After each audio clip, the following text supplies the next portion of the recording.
Ricorre oggi il 31esimo anniversario della venuta di San Giovanni Paolo II alla Valle dei Templi di Agrigento, il ricordo di Monsignor Carmelo Ferraro, Vescovo emerito di Agrigento, lettera del Codacons all'Arcivescovo per la pulizia del sito.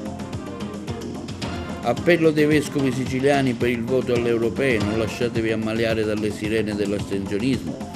Domenica incontro della Democrazia Cristiana per annunciare l'appoggio del partito al candidato di Noi Moderati Massimo Dell'Utri alle prossime elezioni europee. Continuano i controlli delle forze dell'ordine nelle scuole agrigentine. A Sciacca trovate diverse quantità di hashish e marijuana. Successo per l'iniziativa musicale all'interno della Valle dei Templi di Agrigento, presenti oltre 150 musicisti. Al via l'iniziativa teatrale del Rotary Club di Agrigento all'interno delle carceri. La Fortitudo perde in casa con la squadra di 100 e si complicano le possibilità di restare nella serie. Goal collection dell'ultima giornata di campionato della Serie D, Girone I.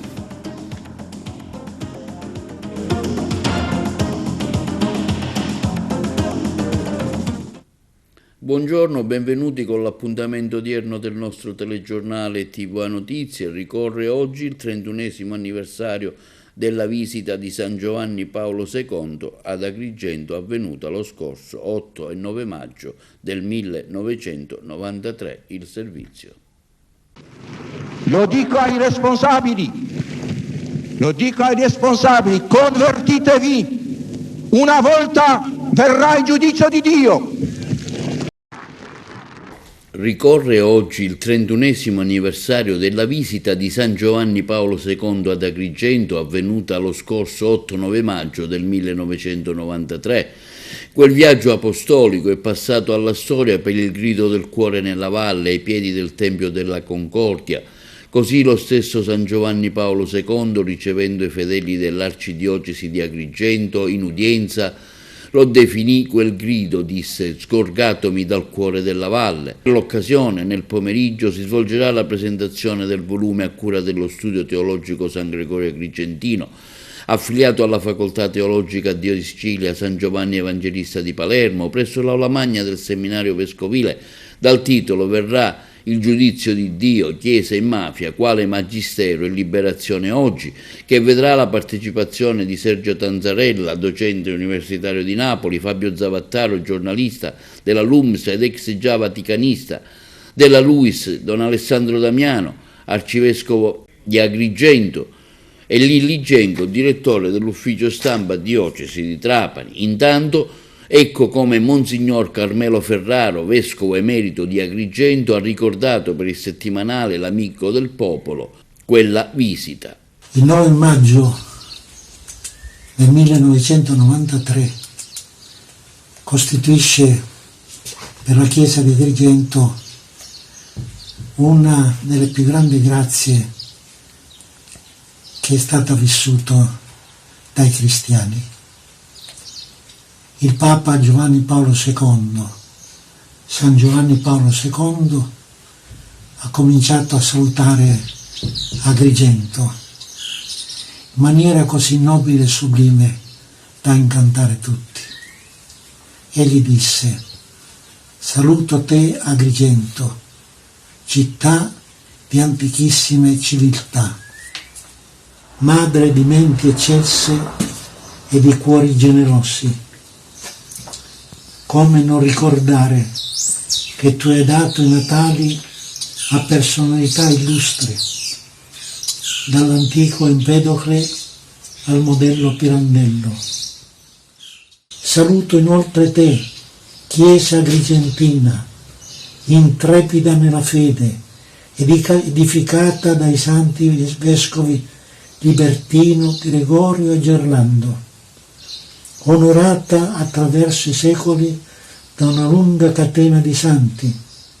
Vengo tra voi, pellegrino del Vangelo, per annunciare Gesù il Salvatore del mondo, il Redentore dell'uomo. E non contento di avere descritta Agrigento, egli continua a disegnare il ruolo storico di questa antichissima città, in questa nobile terra, avamposto d'Italia verso il continente africano e l'Oriente, accanto ai monumenti della passata grandezza, palpita un patrimonio vivente di valori umani e religiosi, che sono la vostra maggiore inestimabile ricchezza. L'accoglienza e l'ospitalità, il senso dell'amicizia e della famiglia, dell'onore e della fedeltà, l'originalità e lo spirito di adattamento, il rispetto dello straniero e l'amore alla terra, e più di tutto un profondo sentimento religioso, espresso particolarmente nella pietà popolare. Così il Santo Padre descriveva Agrigento nella sua missione storica, dandoci l'invito a operare nel nome di Gesù Cristo, Signore crocifisso, via e verità e vita per tutti gli uomini, per tutta l'umanità. Oggi ricordare questo messaggio ci riempie il cuore, ritornare a tutte le cose belle che Egli ci ha detto è un incanto che auguro a chiunque vive l'esperienza di essere Chiesa del Signore. E il Codacons di Agrigento ha inviato una lettera a Sua Eccellenza Monsignor Alessandro Damiano, Arcivescovo di Agrigento, per richiedere un incontro formale riguardante il triste stato di abbandono della zona che ospita la croce commemorativa della storica visita di Sua Santità Papa Giovanni Paolo II. Il Dipartimento Enti Locali del Codacons di Agrigento, rappresentato da Giuseppe Di Rosa, ha inviato una PEC a Sua Eccellenza Monsignor Damiano, Arcivescovo di Agrigento, per richiedere un incontro formale riguardante il triste stato di abbandono della zona che ospita la croce commemorativa della storica visita di Sua Santità Papa Giovanni Paolo II ad Agrigento, avvenuta il 9 maggio del 1993. Nonostante le ripetute segnalazioni e le richieste, nulla è stato fatto per preservare questo luogo di memoria e di significato per la comunità. Ancora una volta ci troviamo di fronte a uno scenario desolante, l'area è trascurata, sporca e non offre il rispetto dovuto a un simbolo così importante per la nostra città. Questo non solo offende la memoria del Pontefice, ma rappresenta un affronto alla lotta contro la criminalità organizzata che egli incitò con forza. Le parole di Sua Santità Papa Giovanni Paolo II, convertitevi, un giorno verrà il giudizio di Dio, dovrebbero risuonare nelle azioni di coloro che hanno il dovere di preservare e custodire i luoghi legati a questo importante evento. È inaccettabile che non venga riservata almeno una dignitosa pulizia e manutenzione dell'area che andrebbe mantenuta pulita 365 giorni l'anno. Pertanto, conclude il comunicato stampa del Codacons, Sua Eccellenza Monsignor Alessandro Damiano consideri questa richiesta d'incontro affinché si possano discutere soluzioni concrete per preservare adeguatamente questo luogo di memoria e di testimonianza contro la mafia. Agrigento merita di più e la memoria di Sua Santità Papa Giovanni Paolo II merita rispetto e devozione da parte di tutti. E in vista delle prossime elezioni europee un appello al voto dei vescovi siciliani: non lasciatevi ammaliare dalle sirene dell'astensionismo. Il servizio. Alla vigilia delle elezioni europee i vescovi di Sicilia lanciano un appello ai cittadini e soprattutto ai giovani a non lasciarsi ammaliare dal canto delle pericolose sirene del pessimismo, della rassegnazione, del disfattismo e dell'astensione al voto. Per i vescovi siciliani l'astensionismo può diventare un silente passo che ci allontana dal sogno di un'Europa che dia respiro alla storia, affermando gli autentici diritti umani.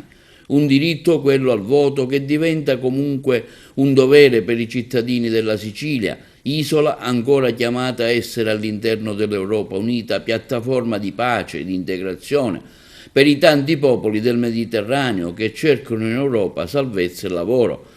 Insieme con l'invito al voto anche la necessità di creare spazi condivisi di incontro e dialogo per un voto consapevole che deve mirare alla edificazione del bene comune.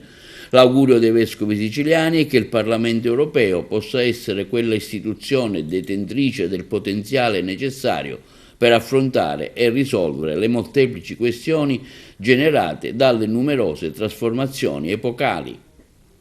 Parte da Agrigento la campagna elettorale della Democrazia Cristiana per le elezioni europee. Domenica 12 maggio alle ore 17 presso il Grand Hotel Mosè si terrà un incontro alla presenza dell'onorevole Maurizio Lupi, segretario nazionale di Noi Moderati, di Totò Cuffaro, segretario nazionale della Democrazia Cristiana, di Massimo Dell'Utri, candidato nel Collegio Isole, di Stefano Cirillo, segretario regionale della DC, e di tutti i rappresentanti regionali del partito. Un primo momento di confronto con gli elettori dopo l'accordo federativo tra la Democrazia Cristiana e il partito di Noi Moderati. L'accordo sancito con il partito di Lupi rappresenta una grande opportunità per il popolo della Democrazia Cristiana, prospettiva futura, quanto ha dichiarato l'onorevole Carmelo Pace, capogruppo della DC all'Assemblea regionale siciliana. Siamo pronti per questa campagna elettorale che ci vedrà impegnati all'interno della coalizione del centrodestra, alleati con chi pensa come noi che la politica debba partire dai valori fondanti come la libertà, la democrazia, la sussidiarietà, la giustizia e la coesione sociale. Il sostituto procuratore Gaspare Bentivegni ha disposto la citazione diretta a giudizio di una 64enne milanese per il reato di diffamazione aggravata ai danni del sindaco di Realmonte Sabrina Lattuca. La donna, già finita a processo per le minacce social rivolte al primo cittadino, dovrà nuovamente comparire davanti a un giudice il prossimo 25 novembre. La donna avrebbe minacciato su Facebook la sindaca per la scarsa attenzione, a suo dire, che dedicava all'emergenza dei gatti randaggi, soprattutto per la colonia felina presente in via San Calogero, frasi postate sui social. Nell'ambito delle attività finalizzate al contrasto dello spaccio di sostanze stupefacenti e del loro consumo nelle scuole da parte di adolescenti, la Questura di Agrigento ha svolto nei giorni scorsi controlli presso un istituto scolastico di Sciacca, il servizio. Nell'ambito delle attività finalizzate al contrasto dello spaccio di sostanze stupefacenti e del loro consumo nelle scuole da parte di adolescenti, la Questura di Agrigento ha svolto nei giorni scorsi controlli presso un istituto scolastico di Sciacca. Il personale del Commissariato di Pubblica Sicurezza di Sciacca, coadiuvato dalle unità cirofine della Questura di Palermo, si è recato in un istituto scolastico, ha controllato diversi ambienti, aule, palestre, bagni, corridoi e grazie all'impiego delle unità cinofile sono state rinvenute 23 dosi di hashish e marijuana già confezionate e verosimilmente pronte allo spaccio, abbandonate a terra o nascoste in alcuni locali. Inoltre, all'interno di uno zaino di uno studente sono state rinvenute e sequestrate 2 dosi di hashish. Per questo motivo il giovane è stato segnalato alla prefettura di Agrigento quale assuntore di sostanze stupefacenti. Il dirigente scolastico aveva auspicato il controllo, ha espresso un plauso per l'importante attività che serve da monito per i giovani e un invito a uno stile di vita sano, lontano dal pericoloso e illecito consumo di droghe. I controlli hanno coinvolto gli studenti dell'istituto, non hanno interrotto le quotidiane attività scolastiche. La Polizia di Stato, pertanto, come ogni anno, anche per questo in corso è impegnata in controlli mirati nelle scuole agrigentine e di tutta la provincia e continuerà l'attività di prevenzione e repressione del traffico di sostanze stupefacenti. C'è un primo indagato nella strage di Casteldaccia, dove hanno perso la vita 5 operai. Si tratta di Nicolò Di Salvo, titolare della ditta Quadrifoglio, che aveva le opere in subappalto. L'accusa è di omicidio colposo plurimo e mentre si continua a indagare abbiamo sentito lo sfogo del figlio e del fratello di Ignazio Giordano, uno dei 5 operai morti. Ancora noi non sappiamo e non abbiamo visto soprattutto nostro padre dopo quel tragico giorno. Non ci hanno fatto sapere niente né di che cosa si sta svolgendo dentro la camera mortuaria di Palermo dei Rotoli. Hanno detto solo che si trovava lì e non ci è stata data più notizia. Ora abbiamo chiamato noi al medico legale per quanto riguarda il da farsi, cosa si dovrebbe fare intanto per vedere se riusciamo a vedere nostro padre dentro una cassa, perché c'è pure questa cosa che forse non possiamo vedere nostro padre. Per l'ultima volta non gli possiamo dare l'ultimo saluto, non lo possiamo salutare più. Il lunedì mattina alle 4 me ne vado, mi parto da Partinico per arrivare a Siracusa. Il tempo che sono arrivato a Siracusa ho fatto la normale giornata di lavoro. E alle 4:30 tramite sempre nostri cugini che ci hanno avvertito che era successo una strage in questa azienda dove lavorava nostro padre, ci hanno detto che poteva essere uno dei sopravvissuti o dei cadaveri che hanno trovato. Secondo lei realmente cosa è successo?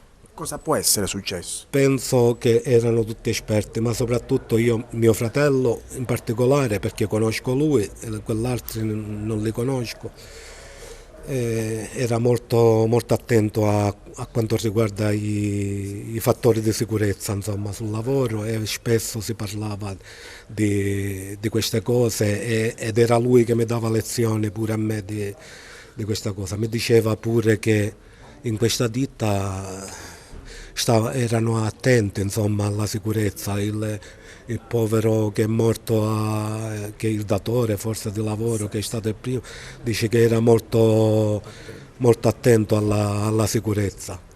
Ora io dico, cioè, tutto questo personale, essendo tutti esperti alla sicurezza, ma nessuno sapeva che ci potevano essere questi rischi in questo luogo di lavoro, e quantomeno a parte una figura che doveva dirigere questi lavori, a dire: ragazzi, per scendere qui dovete indossare queste maschere. Non è stato detto, non lo so. E un'altra cosa, un cartello anche di 10 centimetri piccolino che avvisava di questi pericoli non ci doveva essere affisso in questo luogo. Ora stiamo piangendo mio fratello e altre 5 famiglie dietro a noi, che siamo tutte senza lacrime ormai. Affidata l'esecuzione delle indagini geognostiche e geofisiche per realizzazione di una palestra polivalente al villaggio Mosè ad Agrigento, il servizio. Sottoscritto dal RUP l'ingegner Francesco Vitellaro e dal dirigente del settore sesto ingegnere Alberto Avenia del comune di Agrigento, con la ditta incaricata del servizio, il verbale di consegna delle aree di concreto inizio delle indagini geognostiche e geofisiche necessarie per la redazione della progettazione esecutiva e l'esecuzione dei lavori per la realizzazione della palestra polivalente del villaggio Mosè ad Agrigento. La sottoscrizione è avvenuta dopo aver eseguito e constatato con un sopralluogo che le aree di progetto sulle quali andranno a eseguirsi le indagini sono prive di ostacoli e quindi immediatamente disponibili per l'inizio dell'attività. Si parte da un progetto di fattibilità tecnica ed economica complesso redatto dallo studio Sportium nel pieno rispetto degli obiettivi di sostenibilità ed efficientamento energetico delle opere completate nel PNRR, prevedendo opere di miglioramento dell'efficienza energetica attraverso l'impiego di un'apposita tecnologia e l'utilizzo di fonti rinnovabili e materiali ecocompatibili. Un piccolo ma importante traguardo raggiunto, ha affermato l'assessore al comune di Agrigento Gerlando Principato, che ci permette di pensare ai prossimi step, la redazione del progetto esecutivo e l'inizio dei lavori già affidati con la formula dell'appalto integrato entro i termini previsti dal PNRR, con già tutti i pareri necessari per la conformità dei valori, avendo quindi la copertura finanziaria, continua l'assessore al ramo Principato, siamo fiduciosi di arrivare al completamento dell'opera entro e non oltre il prossimo 31 gennaio. Dovrà essere garantito il collaudo, l'approvazione del certificato di regolare esecuzione in tempo utile per consentire il pagamento del saldo entro e non oltre il primo semestre del 2026. La palestra polivalente del villaggio Mosè sarà una delle strutture sportive più belle che potrà vantare il nostro territorio, ubicata in un'area strategica della città, all'interno di un territorio di proprietà del comune di Agrigento, delimitato a nord-ovest da via Eraclito, a sud da via Gustavo Chiesi e a ovest da diversi edifici residenziali, mentre al confine sud sorge appunto il Palacongressi. Ha avuto un ottimo riscontro l'iniziativa Segui e scopri la Valle, un itinerario internazionale di musica che ha visto la presenza di circa 150 musicisti provenire da diversi paesi dell'Europa. Il servizio. Ha avuto un ottimo riscontro l'iniziativa Segui e scopri la Valle, l'itinerario internazionale di musica, che si è svolta domenica sulla collina dei Templi, che ha visto la presenza di oltre 150 musicisti impegnati nella Valle dei Templi con la Modern Music Orchestra, arrivati da diversi paesi dell'Agrigentino, e quelli della Vio Juno Ren Orchestra, un'orchestra sinfonica giovanile della città di Aia, arrivata dai Paesi Bassi. Hanno suonato a turno e poi insieme un interessante repertorio di brani, di musica raffinata, classica, moderna, coinvolgente, diverse le postazioni scelte per valorizzare gli angoli della valle, il giardino sensoriale, l'altare del Tempio di Giove, il ponte pedonale, il sentiero Barbadoro, quello Concordia, Villa Aurea, lungo la passeggiata Gelsomini, nell'area delle tombe paleocristiane. Stanchi ma soddisfatti, è stata una settimana lunga ma ricchissima, questa settimana di gemellaggio con un'orchestra sinfonica giovanile, i nostri ospiti ad Agrigento questa settimana appena trascorsa.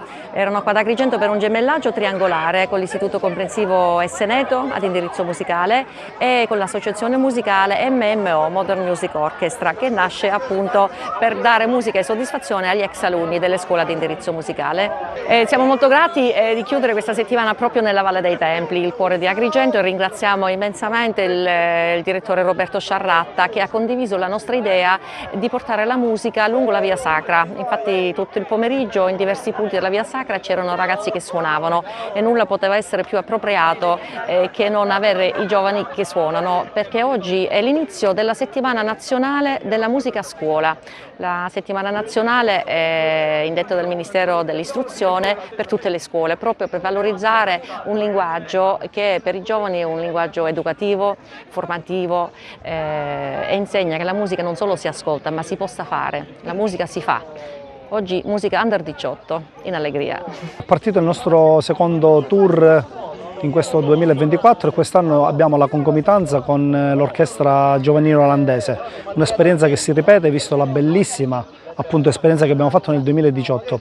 Oggi il nostro tour parte da qua, mentre loro hanno concluso il loro tour, ritornano in Olanda e ci aspettano il 5 luglio per il nostro arrivo. Noi proseguiremo con le nostre prossime date, che sono il 16 di maggio presso il Teatro Costa Bianca di Real Monte nell'ambito della rassegna Euterpe Musica, e il 23 maggio saremo ancora ospiti qui al Parco della Valle. Musica classica, musica moderna, parco archeologico e bellezze naturalistiche, che cosa le accomuna? Le accomuna il fatto di condividere la musica appunto nei suoi vari aspetti, dall'aspetto classico, sinfonico e l'aspetto moderno e improvvisativo. C'è stata una prova congiunta delle due orchestre dove i ragazzi si sono misurati, i nostri che fanno musica moderna hanno potuto capire come funziona il mondo della musica sinfonica, e gli olandesi hanno potuto capire come si può improvvisare in un brano tenendo una struttura aperta.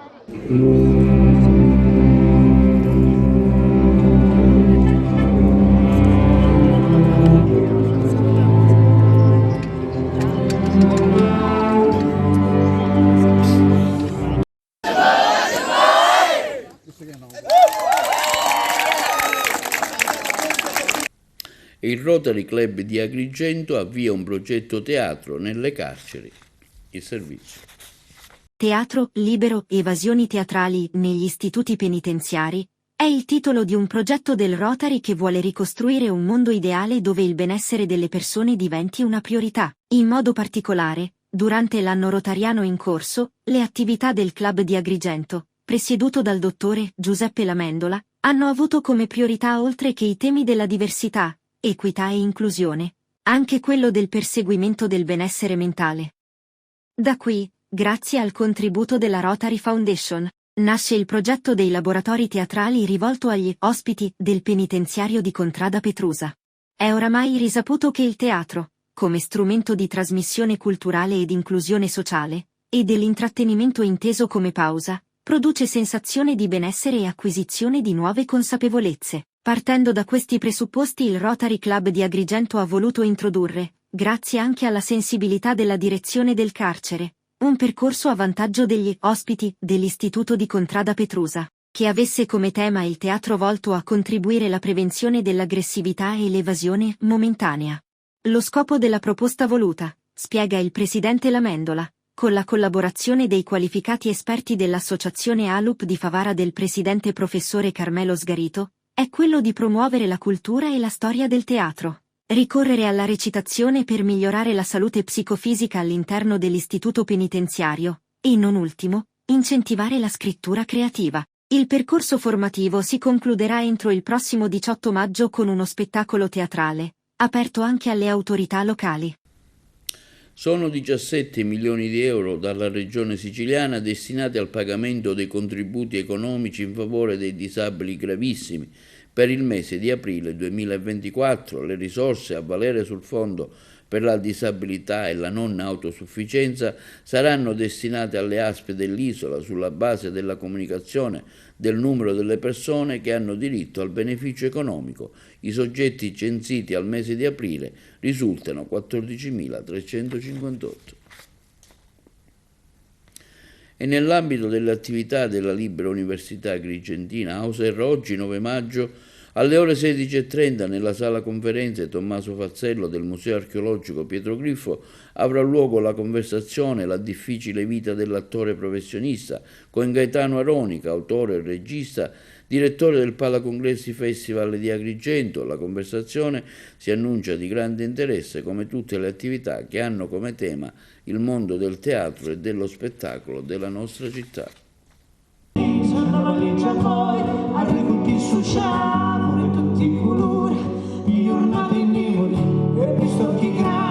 Seconda iniziativa del comitato permanente che si è costituita ad Alcamo è lo spettacolo della fratellanza. Prima di Natale abbiamo fatto un pranzo della fratellanza. Faremo di tutto per ultimare il capannone infermeria che nella missione di Biagio Conte a Palermo. Io l'ho conosciuto quasi all'inizio del suo percorso. Feci anche uno spettacolo per la sua missione. Costruimmo la scenografia di questo spettacolo. Loro ci diedero i vestiti, i panche.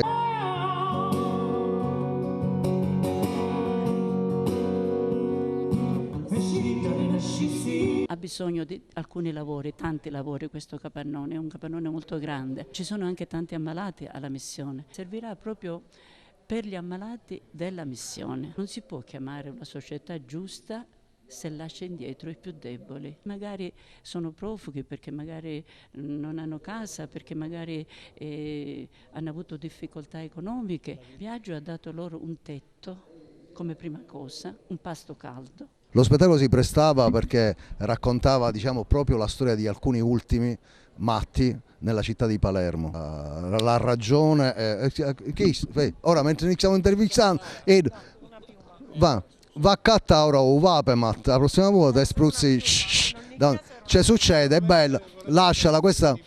Sì, a fin di bene, non la tagliare perché purtroppo, stavo dicendo i matti, noi avevamo uno nella macullare, nella compagnia, che, se fosse presente Biagio io darei un suggerimento, abbiamo pietà.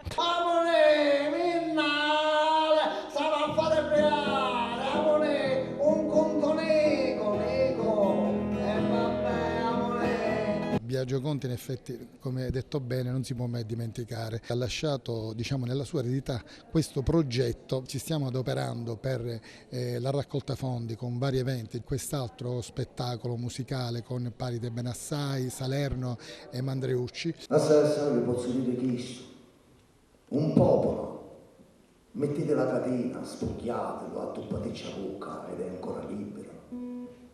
levateci un travaglio, un passaporto, fate quella con un mancio, letto con un eroe ancora ricco. Abbiamo già realizzato nel passato, 10 anni fa, il pulmino, era stato rubato alla missione, l'abbiamo comprato, c'è anche la scritta Gli amici di Alcamo. Pratichiamo l'esercizio della sicilianità, la lingua madre, questo è lo spettacolo di Paride, un codice di accesso per entrare nel nostro carattere, nella nostra complessità e nella bellezza anche del nostro imprinting. No? E dice poi, apri tutti sul cianavo e tutti i colori,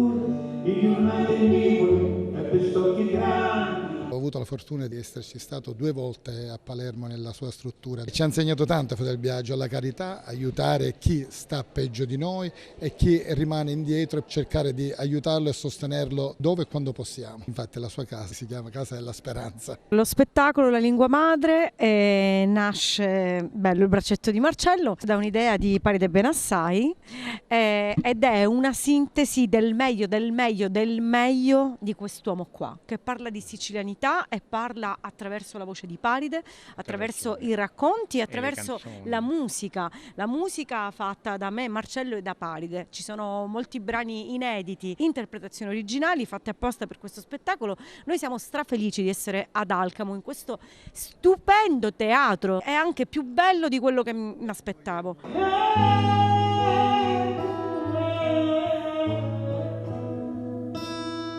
Quando avevo circa 8-9 anni ho fatto anche uno spettacolo alla missione Speranza e Carità. Spero intanto che la gente vada a casa portandosi nel cuore un ricordo meraviglioso, che riusciremo nel nostro intento. Per rispondere alla tua domanda, mi auguro che il pubblico torni a casa con un sentimento di maggiore condivisione e di maggiore amore nei confronti della nostra terra. Ne abbiamo bisogno. È un momento storico in cui è necessario stare più vicini, più uniti, recuperare anche quel sentimento di semplicità, di essenzialità della vita. Il popolo siciliano, con la nostra lingua, che è una lingua raffinatissima e antichissima e di grande cultura, lo ha veramente scritto nel proprio DNA. Noi avevamo la lingua madre nella rubaro, aveva minna, fontana relatte, ci rippero tutte, ora ci sputano. Anche quando cucini, anche quando fai un piatto di pasta aglio e olio, per finire, mettici sempre un po' d'amore. E allora verrà sempre benissimo.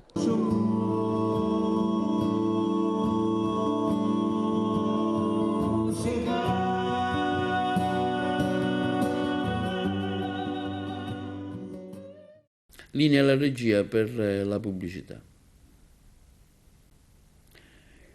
La seconda giornata del girone della salvezza, che ha visto di fronte la Fortitudo Basket e la squadra di Cento, è finita per una sconfitta per i padroni di casa per 74-89. Si spegne così la possibilità di mantenere la categoria nella corsa ad handicap. Il prossimo appuntamento sarà domenica a Roma con la squadra del Luis. Sentiamo le interviste. Sì, è giusto partire da quest'ultimo minuto e mezzo, perché commentare questa partita senza dargli tutto il peso che ha sarebbe sbagliato. C'è tantissimo rammarico perché noi nel secondo tempo abbiamo aggiustato una partita che stava andando su dei binari difficili da affrontare contro una squadra comunque di valore e di qualità come Cento.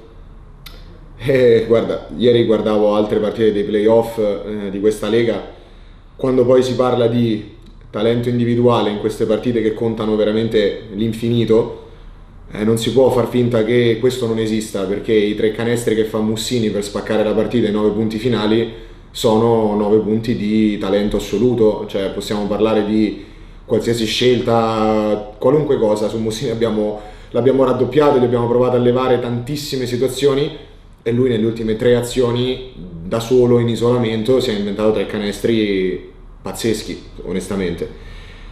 Questo chiaramente ci fa accumulare tanto rammarico, perché poi oggi non abbiamo giocato una brutta partita, anzi secondo me abbiamo dato anche continuità a quanto di buono si era visto nelle ultime 2 uscite, però sono mancati dei dettagli. Io adesso guardavo un po' le cifre della partita, è chiaramente un dato su tutti, penso che la spieghi. Noi abbiamo tirato col 31% da 2 punti, mentre loro col 55%. Quando sbagli così tanti tiri da 2 punti e ti devi affidare al tiro da 3 punti, che non è andato male perché il 55% è una gran percentuale, però troppi punti lasciati lì con tanti appoggi sbagliati da vicino, e questo ha condizionato sicuramente la partita. Detto questo, noi sappiamo quanto sia difficile. Io penso che bisogna fare un'analisi sul risultato, che è chiaramente un risultato che ci rammarica tanto, e bisogna fare anche un'analisi su un po' il momento della stagione. Questa era una squadra che sembrava defunta fino a qualche settimana fa, e in questo momento poco gli si può dire, perché stiamo lottando in tutti i modi, con tutti i limiti che abbiamo, però ci stiamo mettendo e veramente stiamo sputando il sangue fino all'ultimo istante. Poi quando trovi un avversario che alla fine fa quello, e 2 episodi un po' controversi nel finale che non ci sorridono a livello di contatti, è normale che il risultato ti fa dispiacere, ma se ci fermiamo a guardare il risultato, fra 3 giorni non giochiamo, quindi adesso resettiamo e ci prepariamo per Roma domenica. I tanti errori sotto canestro possono incidere, cioè incidono tanto sul risultato di oggi? Ma senza ombra di dubbio. Adesso guardavo un pochino i tanti errori, ce ne sono diversi delle guardie, diversi dei lunghi. Non sarebbe sbagliatissimo trovare un colpevole, non l'ho mai fatto e non lo farò. Ma è mancato, indubbiamente è mancato. Me ne ricordo almeno 4 nel primo tempo, che abbiamo chiuso a 45 punti. Siamo entrati negli spogliatoi e abbiamo parlato solo ed esclusivamente di difesa, perché ok 45, ma ne avevamo subiti 51. Nel secondo tempo ne subiamo 33, che è accettabile, e di questi 33, 9 sono questi che abbiamo commentato poco fa di Mussini. Dobbiamo essere più concreti senza ombra di dubbio, perché facciamo un enorme lavoro, un'enorme fatica per cercare di arrivare ad utilizzare quelle che sono le nostre armi. Sicuramente dobbiamo giocare di sistema, dobbiamo giocare di squadra, e questo secondo me lo dimostrano il fatto che abbiamo un giocatore con 15, un giocatore con 17, un altro giocatore con 17, un altro giocatore con 15 punti, quindi abbiamo distribuito la produzione su diversi giocatori. Però dobbiamo essere più concreti, perché poi finiscono queste partite e guardi, cioè sembra crollare tutto quello che hai fatto fino all'altro ieri.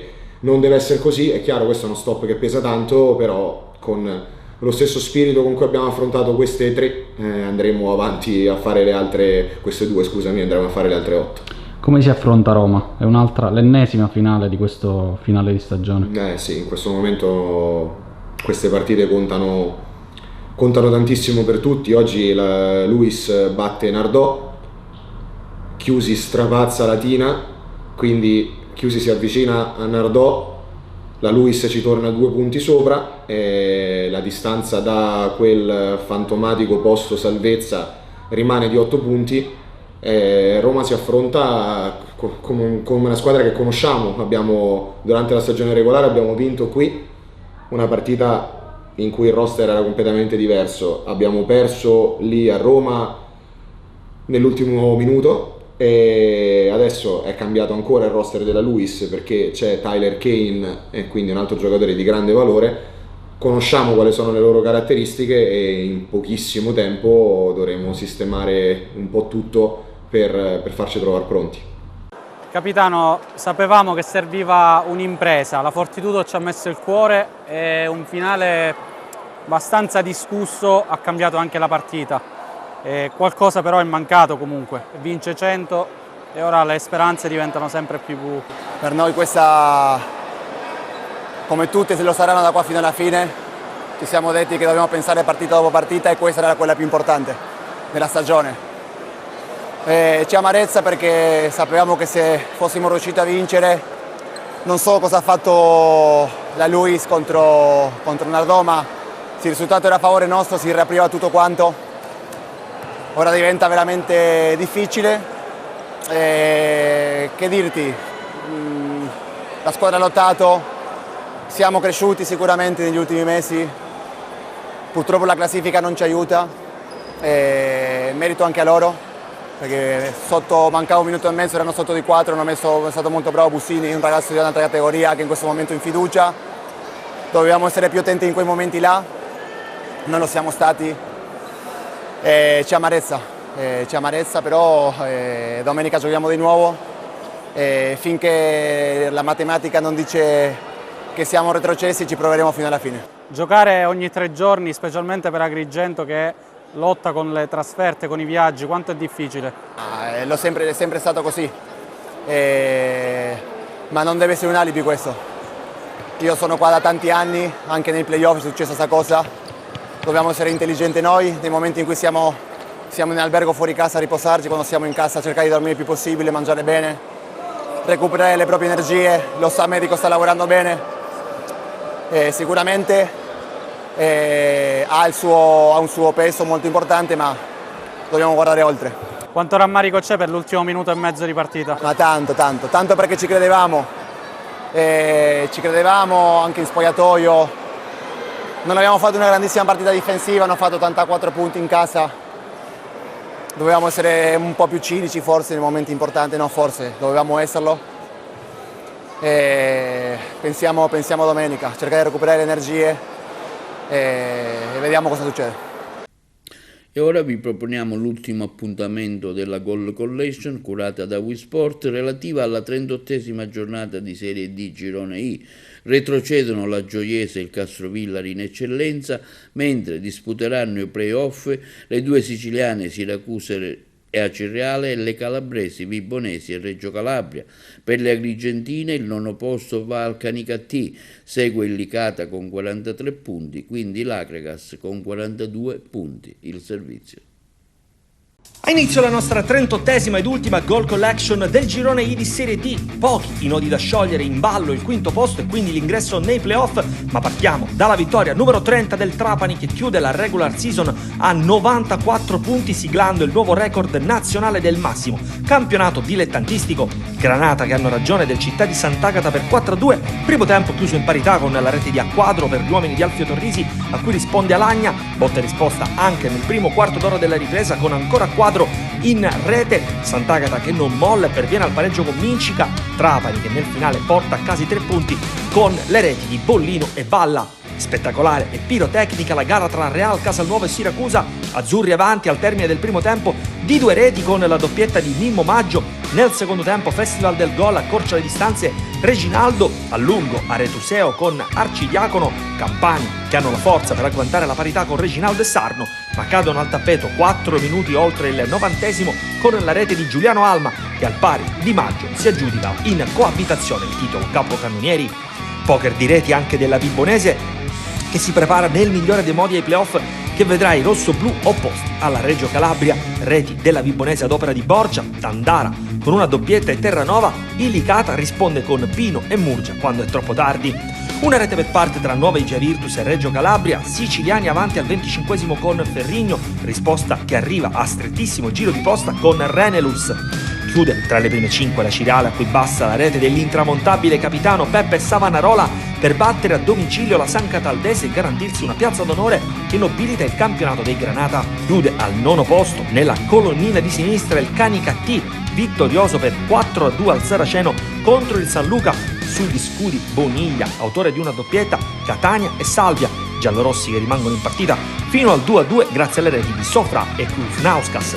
Chiude in bellezza l'Acragas contro il Portici, decisiva la rete di Casa di Dio, mentre in fondo alla classifica vittoria dell'orgoglio della Gioiese sul Castrovillari 2-0 con le firme di Ciazzarreta e Basil.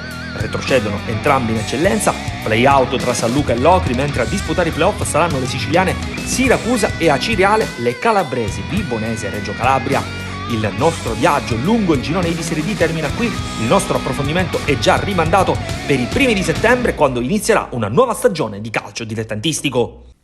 E questo è tutto per l'appuntamento odierno del nostro telegiornale.